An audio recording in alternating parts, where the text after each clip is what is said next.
വെള്ളിയാഴ്ച മിസൈൽ ആക്രമണത്തിൽ അദ്ദേഹം പരിക്കേറ്റ് മരണപ്പെടുകയുണ്ടായി. അപ്പോൾ അദ്ദേഹത്തിന്റെ ആത്മാവിന് നിത്യശാന്തി ലഭിക്കുന്നതിന് വേണ്ടി നമുക്കെല്ലാവർക്കും ഒരു മിനിറ്റ് ഒരു മൗനം ആചരിക്കാം.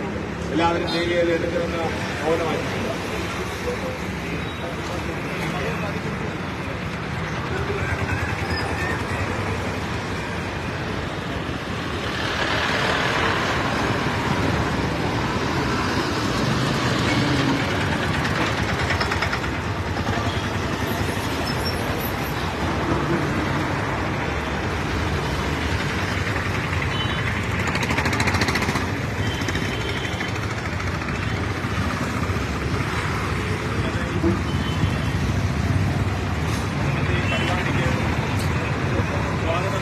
ിക്കുന്നതിന് വേണ്ടി ഭാരതീയ ജനതാ യുവമോർച്ചയുടെ കൊല്ലം ജില്ലാ ജനറൽ സെക്രട്ടറി ആയിട്ടുള്ള ശ്രീ അഭിഷേക് മുണ്ടക്കലിനെ ഹാർദമായി ക്ഷണിച്ചുകൊള്ളു.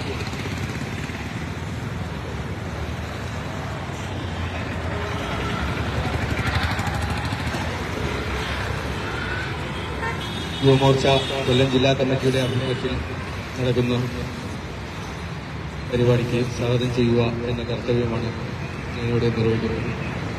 നമുക്കറിയാം, ഹമാസ് തീവ്രവാദികളുടെ ആക്രമണത്തിൽ കൊല്ലപ്പെട്ട നിവിന് പ്രണാമം അർപ്പിച്ചുകൊണ്ട് യുവമോർച്ച കൊല്ലം ജില്ലാ കമ്മിറ്റിയുടെ ആഭിമുഖ്യത്തിൽ നടക്കുന്ന ഈ പരിപാടിയുടെ അധ്യക്ഷൻ യുവമോർച്ച കൊല്ലം ജില്ലാ പ്രസിഡന്റ് പ്രണവ് താവർക്കുളം, ഈ പരിപാടി ഇവിടെ ഉദ്ഘാടനം ചെയ്യാൻ എത്തിച്ചേരാൻ ബിജെപിയുടെ ജില്ലാ അധ്യക്ഷൻ ബി ഗോപാൽ സാർ, ഈ പരിപാടിയിൽ എത്തിച്ചേർന്നിരിക്കുന്ന ബിജെപിയുടെയും യുവമോർച്ചയുടെയും മുഴുവൻ പ്രവർത്തകർക്കും ഒറ്റവാക്കി സ്വാഗതം പറഞ്ഞുകൊണ്ട് നിർത്തുന്നു. നന്ദി, നമസ്കാരം.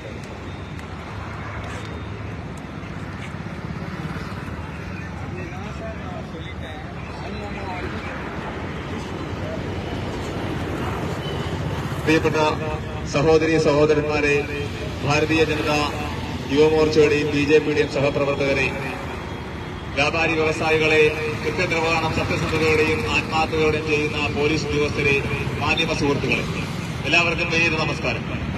ഭാരതീയ ജനതാ യുവമോർച്ച ഇന്ന് ഇത്തരത്തിലൊരു പരിപാടി സംഘടിപ്പിക്കാനുണ്ടായ കാരണം നമുക്കെല്ലാവർക്കും തന്നെ അറിയാം. ഹമാസ് എന്ന് പറയുന്ന തീവ്രവാദ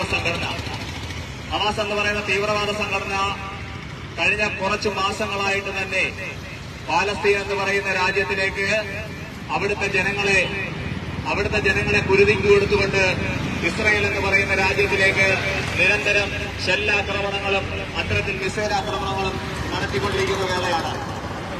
അതുമായി ബന്ധപ്പെട്ട് നിരന്തരം ഈ ആക്രമണത്തിൽ പരിക്കേറ്റ ആളുകളുടെ വിവരങ്ങൾ നമ്മൾ ഈ പറയുന്ന പത്രമാധ്യമങ്ങളിലൂടെയും അതുപോലെ തന്നെ സോഷ്യൽ മീഡിയയിലൂടെയും വാർത്തകൾ വന്നുകൊണ്ടിരിക്കുകയാണ്. ഇസ്രായേൽ എന്ന് പറയുന്ന രാജ്യത്തിലേക്ക് കേരളത്തിൽ നിന്നും അനേകം വരുന്ന വിദ്യാർത്ഥികളും അതോടൊപ്പം തന്നെ ജോലിക്ക് വേണ്ടി ഒട്ടനവധി ആളുകളുമാണ് ഇസ്രായേൽ എന്ന് പറയുന്ന രാജ്യത്തെ അവിടുത്തെ ജനങ്ങളെ ശുശ്രൂഷിക്കുവാൻ വേണ്ടി എത്തി അവിടെ നേഴ്സിംഗ് പോലുള്ള ജോലിയിൽ വ്യാപൃതരായിരിക്കുന്നത്.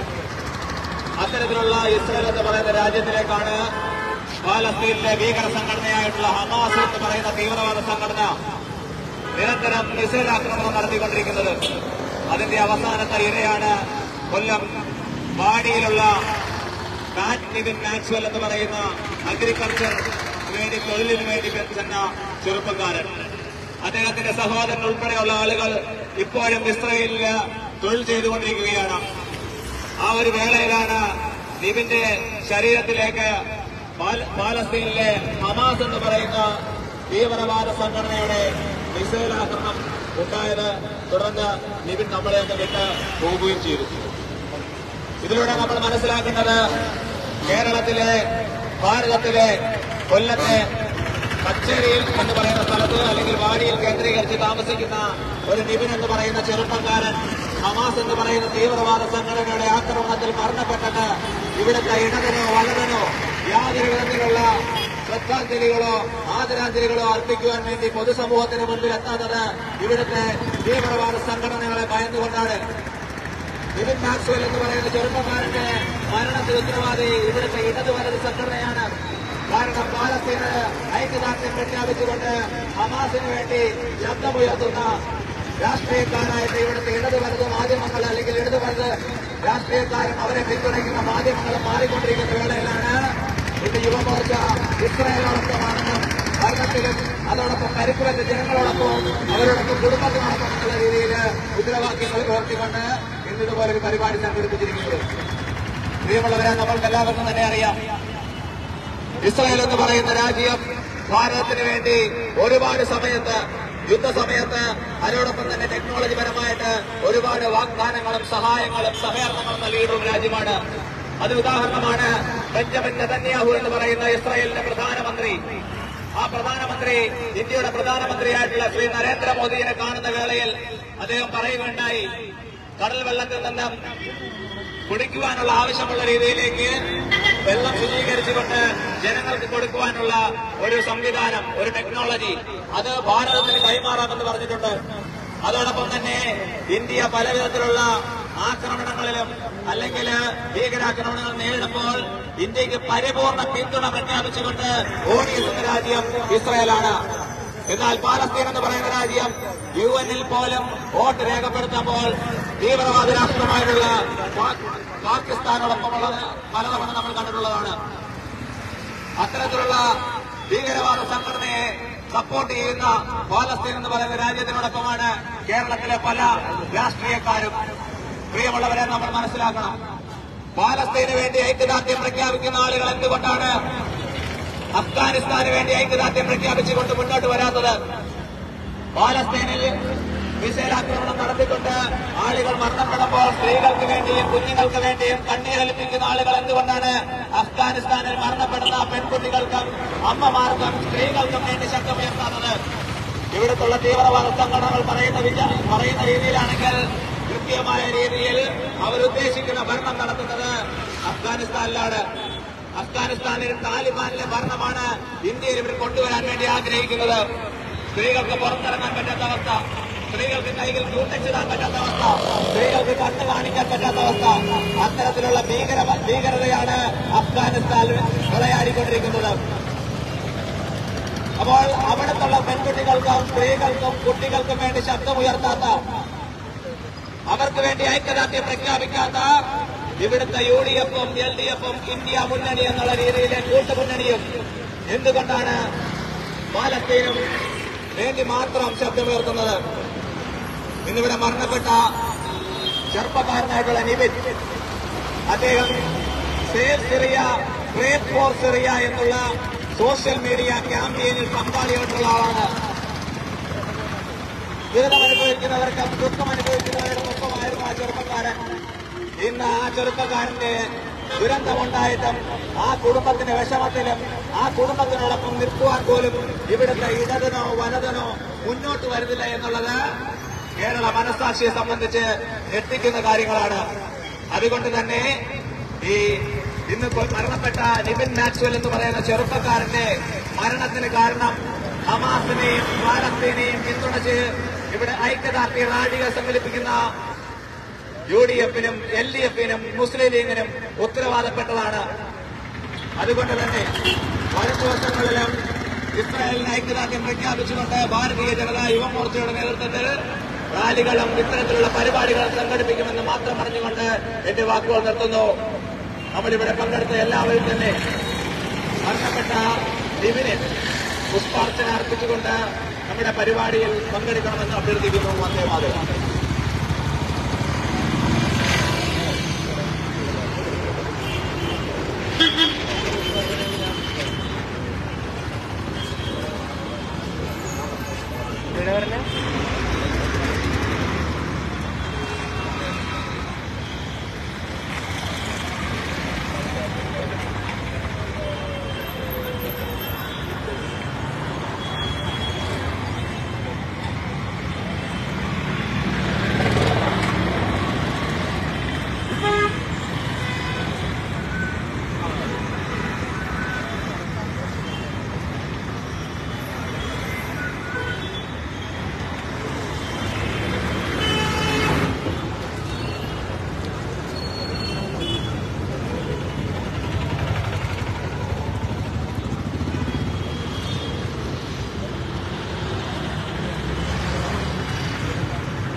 എന്റെ കാല് ഷൂസ് കിടക്കണം ഇവിടെ വെക്കത്തില്ല ഇവിടെ ഇരിക്കുന്നു ഏത് ബുദ്ധി പിടിക്കും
ഇങ്ങോട്ടോ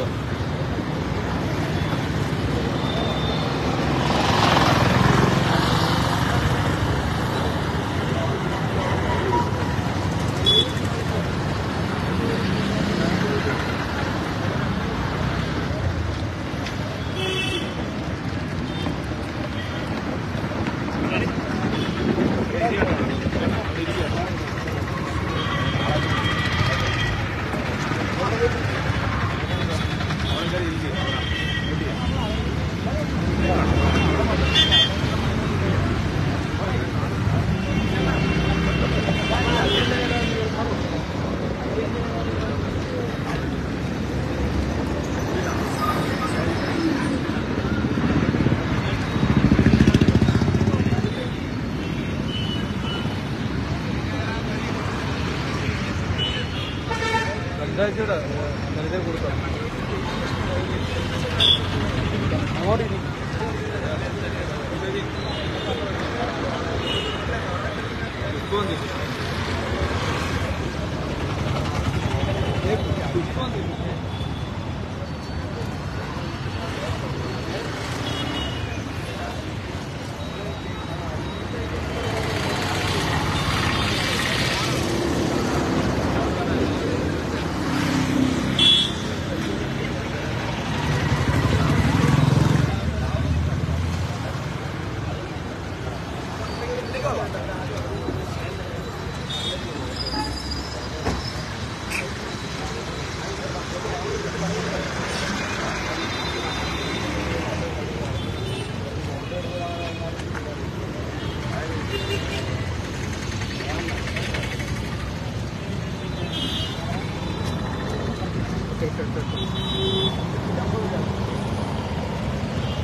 പരിപാടി ഉദ്ഘാടനം ചെയ്ത് സംസാരിക്കാൻ വേണ്ടി പാർട്ടിയുടെ കൊല്ലം ജില്ലാ പ്രസിഡന്റായിട്ടുള്ള ശ്രീ ടി വി ഗോപകുമാർ സാറിനെ സ്വാഗതം ചെയ്തു.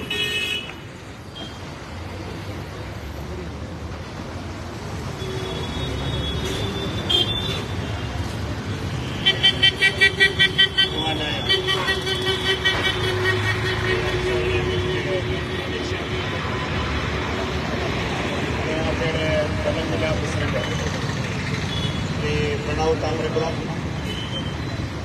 പാർട്ടിയുടെ കൊല്ലം മണ്ഡലം കമ്മിറ്റിയുടെ പ്രസിഡന്റ് ശ്രീ അഭിലാഷ്, യുവമോർച്ചയുടെ ജില്ലാ ഭാരവാഹികൾ, പാർട്ടിയുടെയും യുവമോർച്ചയുടെയും വിവിധ ഘടകങ്ങളിലെ സഹപ്രവർത്തകർ, മാധ്യമ സുഹൃത്തുക്കൾ, ബഹുമാനരായ സഹോദരി സഹോദരന്മാർ, ഏറെ വേദനാജനകമായ ഒരു സംഭവത്തിൽ അനുശോചിക്കാനാണ് നമ്മളെല്ലാവരും ഇന്നിവിടെ ഒത്തുകൂടി. നമ്മുടെയൊക്കെ പ്രിയപ്പെട്ട സഹോദരൻ, കേവലം 31 വയസ്സ് പ്രായമുള്ള നിബിൻ മാക്സ്വെൽ ഇസ്രയേലിലെ ഹമാസ് തീവ്രവാദികളുടെ ഭീകരാക്രമണത്തിൽ കൊല്ലപ്പെടുകയുണ്ടായി. നമ്മുടെ നാടിനെയെല്ലാം ഏറെ ദുഃഖത്തിലാക്കിയ ഒരു ദുരന്തം. ആ കുടുംബാംഗങ്ങളെ ആശ്വസിപ്പിക്കുവാൻ നമുക്ക് ആർക്കും കഴിയാത്ത ഒരവസ്ഥ. അച്ഛനും അമ്മയും ഭാര്യയും സഹോദരങ്ങളും മകളും ഒക്കെ ഒരു നാട് മുഴുവൻ ആ വേദനയിൽ പങ്കാളിയാകുന്ന കാഴ്ചയാണ് നമ്മൾ കണ്ടത്. 3 മാസത്തിനപ്പുറം സ്വന്തം സഹോദരൻ ജോലി ചെയ്യുന്ന സ്ഥലത്തേക്ക് തൊഴിലെടുക്കുവാനായി പോയ ഒരു പാവം ചെറുപ്പക്കാരൻ. ഞങ്ങൾ അദ്ദേഹത്തിന്റെ പിതാവുമായി സംസാരിച്ചപ്പോൾ ആ പിതാവ് ഏറെ വേദനയോടെ പറയുകയുണ്ടായി. ഞങ്ങൾ അങ്ങോട്ട് അയക്കാനുള്ള കാരണം എന്റെ മകൻ മൂത്തമകൻ അവിടെയാണ്. ഇസ്രയേൽ എന്ന് പറയുന്ന രാജ്യത്ത് എല്ലാ ഇന്ത്യക്കാരും സുരക്ഷിതരാണ്. ലോകാരാധ്യനായ ഇന്ത്യയുടെ പ്രധാനമന്ത്രി ശ്രീ നരേന്ദ്രമോദിയുടെ ഇടപെടി ആ രാജ്യത്തിലെ എല്ലാ ഭാരതീയരെയും സുരക്ഷിതരാക്കുവാൻ സഹായിച്ചിട്ടുണ്ട്. ആ സുരക്ഷയാണ് ഇസ്രയേലിലെ ഭാരതീയർക്ക് ലഭിക്കുന്നത്. തൊഴിലന്വേഷിച്ച് പോകുന്ന നിബിൻ വളരെ അവിചാരിതമായി ഹമാസ് തീവ്രവാദികളുടെ ഷെല്ലാക്രമണത്തിൽ കൊല്ലപ്പെടുന്നു. കഴിഞ്ഞ 2 വർഷത്തിനിടയിൽ ഇസ്രയേലിൽ കൊല്ലപ്പെടുന്ന 2ാമത്തെ മലയാളിയാണ് ശ്രീ നിബിൻ. തൊട്ടുമുമ്പ് ഇടുക്കി സ്വദേശിയും നേഴ്സുമായ ശ്രീമതി സൗമ്യ ഇസ്രയേലിൽ കൊല്ലപ്പെടുകയുണ്ടായി. അന്ന് ഹമാസ് തീവ്രവാദികളുടെ ആക്രമണത്തിലാണ് കൊല്ലപ്പെടുന്നത്. അന്ന് കേരളത്തിന്റെ മുഖ്യമന്ത്രി അദ്ദേഹത്തിന്റെ ഫേസ്ബുക്ക് പേജിൽ സൗമ്യയുടെ കൊലപാതകത്തെ സംബന്ധിച്ച്, തീവ്രവാദി ആക്രമണത്തെ സംബന്ധിച്ച് ഒരു ഫേസ്ബുക്ക് പേജിൽ പോസ്റ്റ് ചെയ്യുന്നു. അദ്ദേഹം ഹമാസ് തീവ്രവാദികളുടെ ആക്രമണത്താൽ കൊല്ലപ്പെട്ട സൗമ്യയ്ക്ക് ആദരാഞ്ജലി അർപ്പിക്കുന്നുവെന്ന് രേഖപ്പെടുത്തിയപ്പോൾ ഇവിടുത്തെ ഹമാസ് തീവ്രവാദ സംഘടനയിൽപ്പെട്ടവർ അതിനെതിരെ ശക്തമായ പ്രതിഷേധമുയർത്തി. കേരളത്തിന്റെ മുഖ്യമന്ത്രിക്ക് ആ അനുശോചനം അദ്ദേഹത്തിന്റെ ഫേസ്ബുക്ക് പേജിൽ നിന്ന് ഡിലീറ്റ് ചെയ്യേണ്ട അവസ്ഥയുണ്ടായി.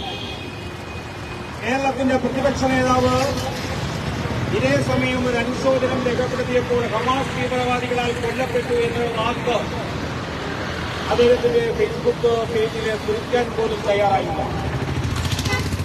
ഇവിടെ വരുമ്പോൾ നിബിന്റെ മൃതശരീരം തിരുവനന്തപുരം എയർപോർട്ടിൽ വരുമ്പോൾ ഇന്ത്യയുടെ വിദേശകാര്യ വകുപ്പ് മന്ത്രി ശ്രീ വി മുരളീധരൻ അല്ലാതെ ഈ സംസ്ഥാനത്തിലെ ഒരു മന്ത്രിയോ കൊല്ലത്തിന്റെ എംപിയോ കൊല്ലത്തിന്റെ എംഎൽഎയോ ആ മൃതശരീരം ഏറ്റുവാങ്ങുവാൻ തിരുവനന്തപുരം എയർപോർട്ടിൽ ഉണ്ടായിരുന്നില്ല. ഒരു ഭീകരവാദ ആക്രമണത്തിൽ ഒരു മലയാളി കൊല്ലപ്പെടുമ്പോൾ, കൊല്ലം ജില്ലക്കാരൻ കൊല്ലപ്പെടുമ്പോൾ കേന്ദ്ര വിദേശകാര്യ വകുപ്പ് മന്ത്രിയും ഇസ്രയേലിന്റെ പ്രതിനിധിയും ഒക്കെ തിരുവനന്തപുരം എയർപോർട്ടിൽ ഉണ്ടാകുമ്പോൾ ഈ മന്ത്രിസഭയെ പ്രതിനിധീകരിച്ച ഈ ജില്ലയിലെ 2 മന്ത്രിമാരുണ്ട്, കൊല്ലത്തിന്റെ MP ഉണ്ട്, MLA ഉണ്ട്. ഒരാളെങ്കിലും ആ അനുശോചനത്തിൽ പങ്കാളിയാകാൻ, ആ മൃതശരീരം ഏറ്റുവാങ്ങാൻ തിരുവനന്തപുരം എയർപോർട്ടിൽ ഉണ്ടായില്ല എന്നുള്ളത് ഏറെ വേദനാജനകമായ ഒരു കാര്യമാണ്. ആരെയാണ് ഇവർ ഭയപ്പെടുന്നത്? കേരളത്തിലെ 2 മുന്നണികളും കൊല ചെയ്യുന്നവരുടെ, കൊലയാളിയുടെ മതം നോക്കി അനുശോചിക്കുകയും സമാശ്വസിപ്പിക്കുകയും ചെയ്യുന്ന രീതിയിലേക്ക് കേരളം മാറിയിരിക്കുന്നു. ഇവരൊക്കെ കൊല്ലം ജില്ലയിൽ നമ്മൾ കണ്ടിട്ടുണ്ട്. ഈ പറയുന്ന MPയും MLAയും അടക്കമുള്ളവർ, ഈ 2 മുന്നണിയിലും പെട്ടിട്ടുള്ളവർ ഹമാസ് തീവ്രവാദികളോടൊപ്പം വേദി പങ്കിടുകയോ അല്ലെങ്കിൽ ഹമാസ് തീവ്രവാദികൾക്ക് അനുകൂലമായ നിലപാടെടുക്കുകയോ ചെയ്തിട്ടുണ്ട്. അങ്ങനെയുള്ളവർ കൊല്ലത്തെ നമ്മുടെ പ്രിയ സഹോദരൻ നിവിൻ കൊല ചെയ്യപ്പെടുമ്പോൾ, തീവ്രവാദികളാൽ കൊല ചെയ്യപ്പെടുമ്പോൾ ഒന്ന് അനുശോചിക്കാൻ, ആ മൃതശരീരം ഒന്ന് ഏറ്റുവാങ്ങുവാൻ, ആ ഹതഭാഗ്യരായ ആ കുടുംബത്തിന്റെ വേദനയിൽ ഒന്ന് പങ്കാളിയാകുവാൻ, ഒന്ന് പരസ്യമായി പ്രതികരിക്കുവാൻ, ഹമാസ് തീവ്രവാദികളുടെ ആക്രമണത്തെ ഒന്ന് അപലപിക്കുവാൻ ഈ 2 മുന്നണികളുടെയും ജനപ്രതിനിധികൾ എന്തിനും ഏതിനും കൃത്യമായും പ്രതികരണം നടത്തുന്ന കൊല്ലത്തിന്റെ MP പോലും, കൊല്ലത്തിന്റെ MLAയും ഒക്കെ ഈ സംഭവത്തിൽ കാണിച്ച ഒരു മൗനം, ഈ മൗനം ഈ നാടിന് ശരിയാണോ? മലയാളിയുടെ അഭിമാനത്തിന് ഇത് ശരിയാകുമോ? നമ്മൾ ചിന്തിക്കേണ്ടിയിരിക്കുന്നു. ഈ ദുരന്തത്തെ സംബന്ധിച്ച് പോലും ഇത്തരം സംഘടിതമായി നിർത്തുന്ന വോട്ട് ബാങ്ക് രാഷ്ട്രീയത്തെ ഇങ്ങനെ പീഡിപ്പിച്ചുകൊണ്ട് കേരളത്തിലെ 2 മുന്നണികളും ഇങ്ങനെ പോയാൽ തീവ്രവാദികളാൽ കൊല ചെയ്യപ്പെടുന്ന അവരുടെ ഹതഭാഗ്യരായിട്ടുള്ള ആ കുടുംബാംഗങ്ങളുടെ അവസ്ഥ എന്താകും? നമ്മൾ ആലോചിക്കേണ്ടിയിരിക്കുന്നു. അതുകൊണ്ട് തന്നെ നിവിന്റെ ഈ ദുരന്തം നമ്മെ ഓർമ്മപ്പെടുത്തുന്നത്, ഈ മരണം നമ്മെ ഓർമ്മപ്പെടുത്തുന്നത് ഭീകരവാദികൾക്കെതിരായുള്ള പോരാട്ടത്തിൽ അതെല്ലാം മറന്നുകൊണ്ട് മലയാളി ഒരുമിച്ച് നിൽക്കണം. ഇത്തരം ദുരന്തങ്ങൾ ഉണ്ടാകുമ്പോൾ ആ കുടുംബത്തെ സമാശ്വസിപ്പിക്കുവാൻ, ആ കുടുംബത്തിന് സഹായം എത്തിക്കുവാൻ കക്ഷി രാഷ്ട്രീയത്തിന് അതീതമായി നമ്മൾ ഒരുമിച്ച് നിൽക്കണമെന്ന ഒരു മുന്നറിയിപ്പ് കൂടിയാണ് കൊല്ലത്ത് നടന്ന ഈ സംഭവം നമ്മളെ ഓർമ്മപ്പെടുത്തുന്നത്. അതുകൊണ്ട് തന്നെ വേദനയിൽ നിൽക്കുന്ന ആ കുടുംബത്തിന്റെ എല്ലാ വേദനയിലും പാർട്ടിയുടെയും യുവമോർച്ചയുടെയും ഈ നാടിന്റെയും ശ്രദ്ധാഞ്ജലി അർപ്പിച്ചുകൊണ്ട് ഞാൻ എന്റെ വാക്കുകൾ അവസാനിപ്പിക്കുന്നു.